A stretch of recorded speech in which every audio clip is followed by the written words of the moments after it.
E aí, pessoal, tudo bem? Hoje nós vamos fazer aqui mais um projetinho, né? Vamos começar.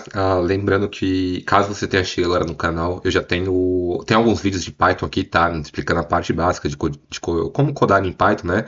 A parte introdutória. Também tem alguns vídeos ali explicando a parte de Machine Learning. Também tem um outro projetinho que eu fiz nas últimas aulas. E hoje a gente vai começar um novo projetinho aqui, tá? Bom, a gente vai precisar dessa base de dados aqui no Kaggle, tá? Então eu peguei aqui no Kaggle essa base de dados, Original Data Low and Probable Prediction, que é para fazer a previsão aqui, tá? Se um pedido, aquele pedido vai ser aprovado, aquele pedido de empréstimo vai ser aprovado ou não, tá? Bom, eu vou deixar essa base de dados aqui na descrição, tá? O link caso você queira testar ali, caso você queira começar a também fazer a sua análise preditiva ali, dar uma olhada nos dados. Essa base aqui ela foi disponibilizada para a gente aqui de modo gratuito, né? Então a gente pode utilizar aqui sem problemas nenhum, tá? Bom, vamos lá, tá? Eu já comecei aqui o nosso arquivo do Python, tá? A gente vai primeiro aqui fazer a parte de analisar as variáveis, tá? A gente entender um pouco ali da nossa base de dados, ver se a gente tem valores nulos e etc. E nos outros vídeos posteriores a gente vai começar realmente a analisar os dados ali até a parte de aplicação de Machine Learning e a parte que é a parte de definição da conclusão do projeto, né? Bom, aqui o que eu estou fazendo aqui? Eu estou utilizando o Jupyter, tá? O Jupyter não, desculpa, o Kaggle aqui. Então, não estou utilizando o Jupyter ali, o Jupyter Notebook para fazer toda a codificação do Python. Eu estou utilizando aqui direto no Kaggle, que é essa interface aqui que você está vendo e que a gente consegue aqui fazer toda a parte de codificação, tá? Bom, primeiro eu vou rodar esse código aqui que é do Python, aqui do Kaggle, para a gente conseguir fazer a leitura da base de dados, tá? A gente vai importar aqui, a gente está importando pandas, tá? Com o PD normal, o NumPy, a Matplotlib, Seaborn e o Plotly, tá? Então aqui as importações normais que a gente sempre faz ali, as principais importações ali do Python, tá? Quando a gente for fazer parte de tratamento de dados ali e análise exploratória, tá? Vou executar aqui, tá? O que a gente está fazendo aqui, tá? Bom, aqui a gente consegue ver que a gente tem essa base de dados aqui, tá? Que chama credit underline risk underline dataset CSV. A gente está dando um DF aqui, a gente está colocando criando essa variável df, tá? Que está recebendo aqui a função do pandas, a função read CSV aqui, então a gente está importando essa base de dados dentro da nossa variável aqui da fDataFrame, tá? Então a gente está fazendo a importação dessa base de dados, tá? Bom, vamos dar um def.head ali, def.head só para a gente dar nossos dados, tá? Então quando a gente dá um def.head aqui, a gente vê que a gente tem nossos dados aqui, tá? Pelo jeito a gente tem 12 colunas no total, tá? Então, essas são as colunas que a gente tem aqui na nossa base de dados, tá? Vamos passar aqui para a descrição de cada uma delas, tá? Eu vou voltar aqui para nossa parte aqui da base de dados, que a gente tem a descrição aqui de todas elas, tá? Então, a gente tem essa person age aqui, tá? Que é a idade da pessoa, tá? Que sem problema nenhum. Person income, que provavelmente aqui é o quanto a pessoa recebe anualmente, tá? Em dólares. Person home ownership, então é para a gente ver aqui qual que é o tipo da casa que a pessoa tem, se a pessoa tem casa própria ali, se ela é alugada aqui, se ela está em hipoteca, então a gente consegue ver qual é o tipo de casa que a pessoa tem ali, tá? Person amp length, length of employment in years. Então a gente vê aqui quanto tempo a pessoa tem quanto tempo a pessoa ali em anos ela tem de trabalhados, né? Aqui a gente já vê que, olha que estranho, 123 aqui, então provavelmente a gente vai ter que tratar esse valor, tá? A pessoa aqui tem 22 anos e tem 123 anos de emprego, né? Então não faz muito sentido. Então a gente tem essa low intent aqui, tá? Que ela é o propósito que ele tá pedindo esse empréstimo, tá? Aqui o low grade, que provavelmente é o risco associado ao empréstimo, tá? Então, Assessing the Applicant Current Wealth. Então, ali vendo o perfil do cliente ali, do crédito do cliente, qual que é o risco dele, tá? Então, provavelmente aqui ele vai de A, B, C, D. Deixa só a gente ver isso daqui. Vamos dar um DF ponto pra gente ver. Peraí. Loan underline grade ponto value underline counts. Vamos executar isso daqui. A gente tem do A até o G, tá? Então, provavelmente aqui do A. Depois a gente vai dar uma olhadinha direitinho pra gente ver se do A é o menor e se do G é o menor, pra gente ver. Mas provavelmente o A ali é o maior risco e até o G é de menor risco, tá? Bom, aqui o loan amount provavelmente é o quanto a pessoa está pedindo de empréstimo, né? Então aqui loan amount é o quanto a pessoa está pedindo de empréstimo. low intent, aqui a interest rate é a taxa de juros que o banco vai aplicar ali naquele empréstimo, tá? Aqui ele não mostra pra gente, provavelmente, com certeza é anual, tá? 16% é muita coisa.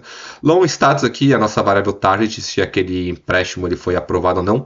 Loan percentagem, como pra gente ver o quanto da pessoa, quanto que a pessoa pediu, ele tá fazendo a porcentagem do quanto a pessoa pediu para quanto ela recebe no ano ali, tá? Pra gente ver, é bem interessante esse dado aqui, tá? CB Person Default, deixa eu ver o que é esse daqui, que eu não sei.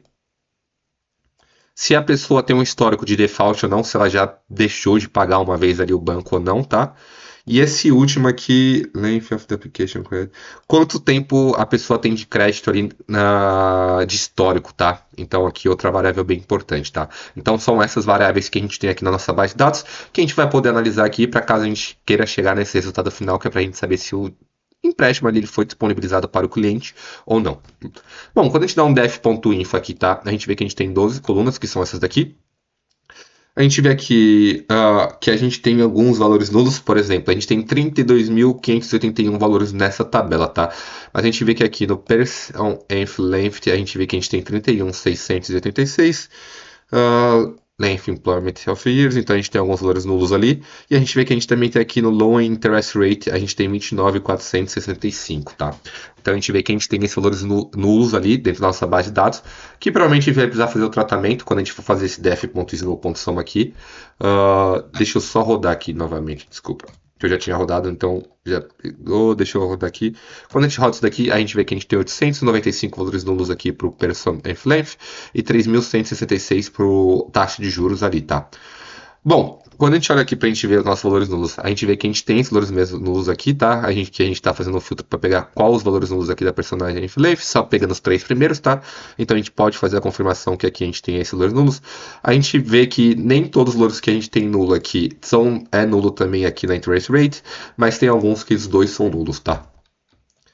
Bom, mesma coisa aqui para o Loan Interest Rate, a gente vê que aqui a gente tem esses valores nulos, só que quando a gente olha aqui para o Personal Length, aí eles não são nulos, tá? Então, um ser nulo não significa que o outro é nulo, mas a gente sabe que a gente tem esses valores nulos aqui dentro da nossa tabela, tá? Bom, aqui a gente vai começar a pensar aqui, tá? Como a gente faria caso a gente estivesse num business mesmo, tá? A gente realmente precisaria entender esses valores nulos, qual a importância deles com a pessoa que está vindo para a gente fazer a análise, tá? Então a gente teria que entender ali com a parte de negócios mesmo, nós como analista de dados, cientista de dados, a gente teria que entender se aquela variável é importante, se aquela variável não é importante. Aqui olhando pelo meu feeling, tá? Eu acho que é muito essa variável importante aqui, essa variável específica, que é a taxa de juros, é uma variável muito importante ali na hora de a gente dar os juros para a pessoa, né? A gente dá o empréstimo para a pessoa, desculpa. Porque a taxa de juros ali é baseada no quanto o banco vai receber de lucro, tá? Então aqui, pelo meu feeling, se eu tivesse que escolher, eu acho que essa informação aqui é muito importante e a gente teria que retirar ali todos os dados que a gente não tem essa taxa de juros, a gente deveria retirar, tá? Porque a gente poderia ali aplicar, caso você já saiba como a gente pode fazer essa substituição dos valores nulos, né? A gente poderia colocar aqui pela mediana ou talvez pela moda, tá? Mas ali depende muito de negócio, né? Do risco da pessoa, de como que aquilo funciona. Então eu acho que aqui essa é uma variável muito importante para a gente fazer uma técnica aqui de substituição para que a gente consiga encher esses valores nulos com valores numéricos para que a gente consiga fazer nossa análise, tá?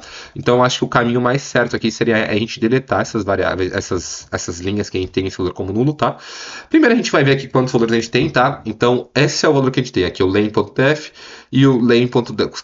Caso a gente delete todos os valores nulos dessas duas variáveis, a gente vai deletar 3.943 linhas, tá?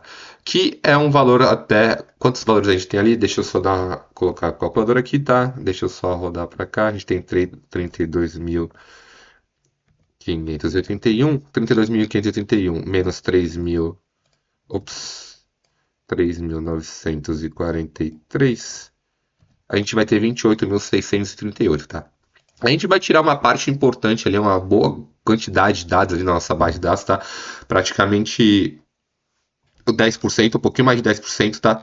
Mas eu acho que essa variável é uma variável muito importante, então eu acho que o melhor caminho aqui que a gente pode fazer é a gente realmente retirar esses valores nulos aqui da nossa base de dados, tá?